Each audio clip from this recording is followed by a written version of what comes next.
Hello, मैं सलोनी हूँ। पिछली गर्मियों में मेरे साथ कुछ डरावना हुआ। मुझे लाइफ में पहली बार अरेस्ट किया गया। इतना ही नहीं, ये सब मेरे क्रश के सामने हुआ। मैं आपको अपने अरेस्ट होने की और उसके बाद क्या हुआ पूरी कहानी सुनाती हूँ। मैं काफ़ी टाइम से अपने ग्रैंड पेरेंट्स के साथ गर्मियों की छुट्टियाँ बिता रही हूँ। वो समुद्र के किनारे एक खूबसूरत शहर में रहते हैं। मैं उनकी इकलौती पोती हूँ। वो मेरे साथ एक प्रिंसेस की तरह बिहेव करते हैं। मैं हर गर्मियों में वहाँ जाती हूँ, इसलिए मेरे दोस्त भी हैं। दिन के टाइम हम बीच पर घूमते हैं और रात में हम या तो बीच पर आग के पास बैठते हैं या फिर डांस करते हैं। इस साल कुछ नए लोग हमारे ग्रुप में आए। मुझे उनमें से एक से पहली नजर में प्यार हो गया। मुझे पहले कभी प्यार नहीं होता, इसीलिए मैं सोच रही थी कि ये कैसे होता होगा। मैं समझ गई कि ये कितनी स्ट्रॉन्ग फीलिंग थी जब मैं जतिन से मिलते ही उसे प्यार करने लगी। जतिन सिर्फ रात में हमसे मिलने आता था क्योंकि वो दिन में काम कर रहा होता था, इसीलिए मैं रात का बेसब्री से इंतजार करती थी। मुझे लगा कि वो भी मुझे पसंद करता है क्योंकि मैंने उसे कभी कभी अपनी तरफ देखते हुए पकड़ा था। लेकिन हम केवल ग्रुप में ही बात कर रहे थे। हमारी अभी तक कोई पर्सनल बात नहीं हुई थी। कुछ दिनों बाद जतिन ने आना बंद कर दिया। मैंने उसके दोस्त से पूछा कि वो क्यों नहीं आ रहा है। तब पता चला कि वो 24/7 में कैशियर की जॉब कर रहा है। वो रात के शिफ्ट में काम कर रहा था और सुबह घर आता था, फिर वो दिन भर सोता था। जब मुझे ये पता चला तो मैं बहुत अपसेट हुई। गर्मियाँ लगभग ख़त्म हो चुकी थी। कुछ दिनों में मैं घर जा रही होंगी। यहाँ मैं सोच रही थी कि कैसे मैं उसके साथ अकेले टाइम बिताऊं और अचानक मैं उसे देख तक नहीं पाऊंगी। जब मुझे कुछ समझ नहीं आया तो मैंने उसे मिलने का सोचा। मेरा प्लान सिंपल था। मैं उसके स्टोर में कुछ खरीदने के बहाने जाऊंगी। मैं उसे देखकर सरप्राइज हो जाऊंगी। मैं कहूंगी, अरे वाह, मैं सोच रही थी कि तुम कहाँ भाग गए थे। मेरे पास तुम्हारा नंबर भी नहीं है, मुझे अपना नंबर दो। मेरे घर वापस जाने से पहले कुछ करते हैं। अगर उसने मुझे फ़ोन नहीं किया तो मैं उसे कुछ दिनों में कॉल करूंगी और उसे डेट पर जाने के लिए कहूंगी। मुझे पहली बार प्यार हुआ था और मैं इसको एंजॉय करना चाहती थी। अगली शाम मैंने अपने प्लान पर काम करना शुरू कर दिया। मैं उस स्टोर पर गई। वो मेरी उम्मीद से काफ़ी बड़ा था। मुझे लगा उस टाइम वो बिजी नहीं होगा, लेकिन हर काउंटर पर एक लाइन थी। जतिन सबसे पीछे वाले काउंटर पर था।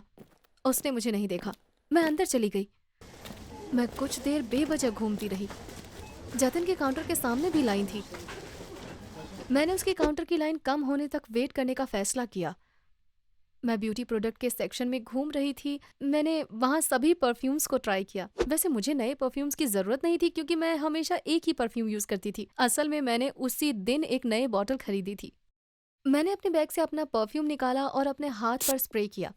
मैंने उसे दूसरे परफ्यूम से कंपेयर किया। मुझे लगा मेरा उन सब से अच्छा था। इस बीच जतिन का काउंटर खाली हो चुका था। मैंने एक छोटी सी चॉकलेट ली। जब मैं उसके काउंटर की तरफ बढ़ी तो मैं बहुत घबराई हुई थी क्योंकि मैं एक्टिंग करने वाली थी और मुझे पता था कि मैं इसमें अच्छी नहीं हूँ, बिल्कुल भी नहीं।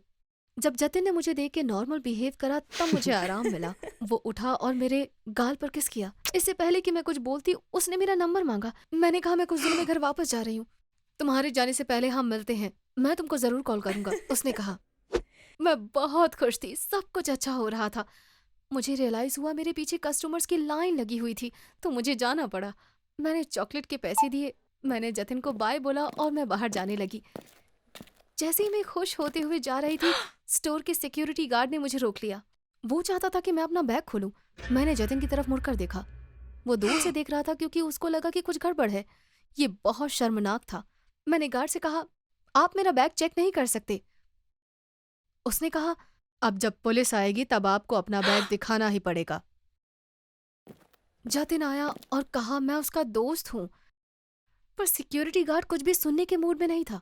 तुमने अभी यहाँ पर काम करना शुरू किया है, मैं तुमको अच्छे से नहीं जानता हूँ, तो तुम्हारे दोस्त पर भरोसा क्यों करूँ? उसने कहा। सब मुझे घूर रहे थे।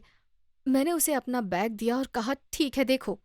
गार्ड ने बैग पकड़ा और उसे खोला और उसने वो परफ्यूम देखा जो मैंने उसी दिन खरीदा था। मैं इसे ही ढूंढ रहा था। मैंने तुम्हारा पीछा किया क्योंकि मुझे तुम पर शक था। तुमने इतने सारे परफ्यूम देखे और फिर इसे अपने बैग में डाल लिया। ये परफ्यूम मैंने कहीं और से खरीदा है, आपने गलत समझ लिया है। मैंने इसे अपने बैग से निकाला था, मैंने बताया, लेकिन उसने मुझ पर विश्वास नहीं किया। उसने कहा कि वो पुलिस को बुलाएगा। वो मुझे एक रूम में ले गया। जतिन मेरे साथ आया। मैं घबरा कर गिड़गिड़ाने लगी, प्लीज मुझ पर भरोसा करो, प्लीज। जिस स्टोर से मैंने वो परफ्यूम खरीदा था वो बंद हो गया था। मैं कल आपको प्रूव कर सकती हूँ कि मैंने उसे वहीं से खरीदा है, मैंने कहा। लेकिन मैं गार्ड को नहीं मना सकी। हम बात कर ही रहे थे कि तभी 2 पुलिस वाले आ गए। पहले उन्होंने गार्ड की बात सुनी, फिर मेरी। वो बहुत अच्छे थे। उन्होंने कहा, चिंता मत करो, हम तुम्हारी हेल्प करेंगे। एक पुलिस वाला कैमरा फुटेज देखना चाहता था। वो उसे फुटेज दिखाने सिक्योरिटी रूम में ले गए। कुछ देर बाद वो वापस आ गए। उन्होंने मुझसे कहा, कैमरा की तरफ आपकी पीठ है, ऐसा लगता है कि आप कुछ कर रहे हो लेकिन बता नहीं सकता क्या। और मैं रोने लगी। दूसरे पुलिस वाले को मुझ पर दया आ गई। सलोनी ने कभी कोई क्राइम नहीं किया है, उसका कोई रिकॉर्ड नहीं है। हम नहीं बता सकते कि उसने ऐसा किया है या नहीं। अगर उसने किया है तो उसे सबक मिल गया है, चलो इसे एक वार्निंग देकर छोड़ देते हैं, उन्होंने कहा। लेकिन गार्ड जिद करता रहा। फाइनली पुलिस वाले ने कहा, इस केस में हमें आपको अरेस्ट करना पड़ेगा। जतिन गार्ड पर भड़क गया। मैं तुम्हारे साथ एक जगह पर काम नहीं कर सकता और ये बात यहाँ खत्म नहीं हुई है, वो चिल्लाया। मुझे मेरे क्रश के सामने अरेस्ट किया गया। शुक्र है उसने सोचा कि मैं इनोसेंट हूँ और वो मेरे लिए लड़ रहा था। फिर मैं रोने लगी, लेकिन इस बार खुशी के आंसू थे। मैं जतिन को हग करना चाहती थी और उसे किस करना चाहती थी, लेकिन मैं ऐसा नहीं कर सकती थी क्योंकि उस टाइम एक पुलिस वाला मुझे हथकड़ी लगा रहा था। तो इस तरह मुझे पता चला कि मुझे हथकड़ी में थाने ले जाया जाएगा क्योंकि मुझे अरेस्ट किया गया था। जतिन हमारे साथ पुलिस की गाड़ी तक आया। उसने कहा वो मेरे साथ आना चाहता है, लेकिन पुलिस वालों ने उसे मेरे साथ पुलिस की गाड़ी में आने से मना कर दिया। उन्होंने कहा, एक टैक्सी में आओ। हम पुलिस स्टेशन के लिए निकल गए। जतिन एक टैक्सी में हमारे पीछे आ रहा था। कुछ दूर जाके हम रुक गए। टैक्सी ठीक हमारे पीछे रुकी। जतिन हमारे पास आया। पुलिस ने मेरी हथकड़ी खोल दी। दूसरे ने कहा, मैं इस जॉब में इतना टाइम बिता चुका हूं कि मैं किसी की आंखें देखकर बता सकती हूँ उसने क्राइम किया है या नहीं। मुझे नहीं लगता कि आपने कुछ चुराया है, आप जा सकती हैं। ये बहुत सरप्राइजिंग था।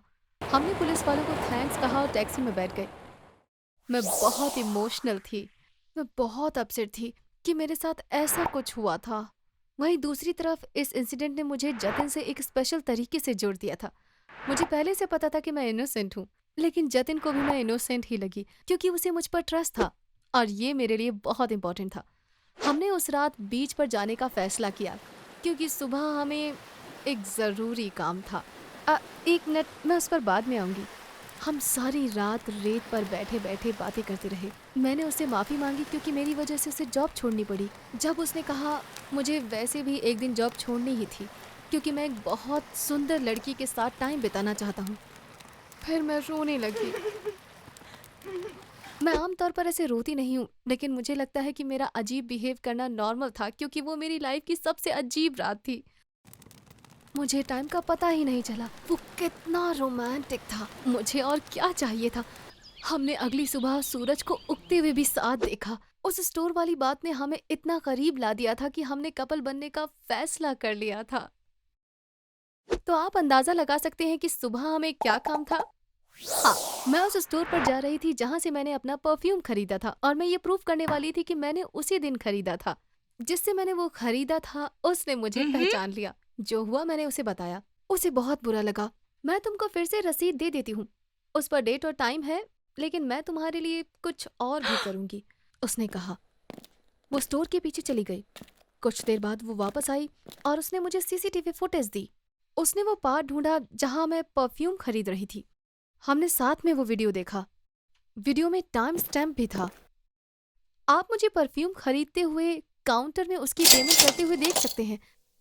मैंने जतिन को हक किया और कहा, कल रात मुझ पर ट्रस्ट करने के लिए तुम्हारा थैंक्स। वहां से हम सीधे पुलिस स्टेशन पहुंचे। हमें वो पुलिस वाले मिले जिन्होंने मुझे अरेस्ट किया और बाद में जाने दिया। मैंने उन्हें वीडियो दिखाया। वो बहुत खुश थे क्योंकि इसने उन्हें मुझ पर ट्रस्ट करने पर सही साबित किया। जाहिर है हम फिर 24/7 गए। वो सिक्योरिटी गार्ड अभी तक वहां नहीं था। जतिन और मैं स्टोर मैनेजर के पास गए। उसने कहा वो जानता है क्या हुआ था। हमने उसे दूसरे स्टोर की रसीद दी और वीडियो दिखाया।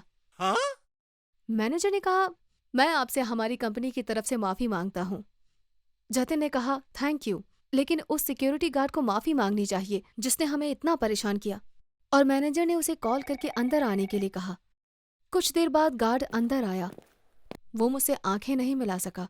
उसे वीडियो देखते हुए देखने में बहुत मजा आया। मैंने अपने बैग से परफ्यूम निकाला। मैंने उसे दिखाने के लिए वीडियो को पॉज करा और कहा, देखो ये वही परफ्यूम है। जाहिर है मैं उसे परेशान करना चाहती थी। मुझे नहीं पता था वो सच में शर्मिंदा था, लेकिन ऐसा लग रहा था कि वो है।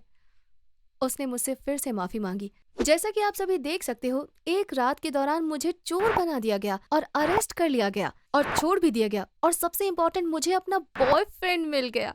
जतिन और मैं अभी भी साथ हैं। हमारा रिश्ता और भी स्ट्रांग हुआ। इसकी शुरुआत एक बुरे इंसिडेंट से हुई और फिर ये एक सच्चा रिश्ता बन गया। मेरी कहानी सुनने के लिए थैंक्स।